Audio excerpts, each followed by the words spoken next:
Кана балдар кийинки бурч болсо, бул Жайыл Баатырдын гана бул музейи болбостон, балдар ошо Жайыл Баатырдын баягы жубайы Темиржан эне жөнүнө да кайрылып кетсек, бул Жайыл Баатырдын өмүрлүк жары баягы кыргыздар менен казактар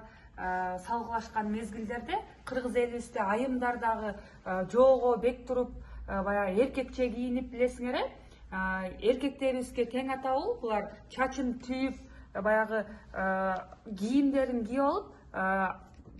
чогуу Жайыл Баатырга жардам берген баягы Баатыр эне катары көрөт экенбиз да. Анын уулдарын ала турган болсок дагы, балдары дагы ошол үй бүлөлүк баягы казактарга каршы Жайыл кыргыны деп силер уккансыңар, Жайыл кыргыны бул ошол казактар менен кыргыздар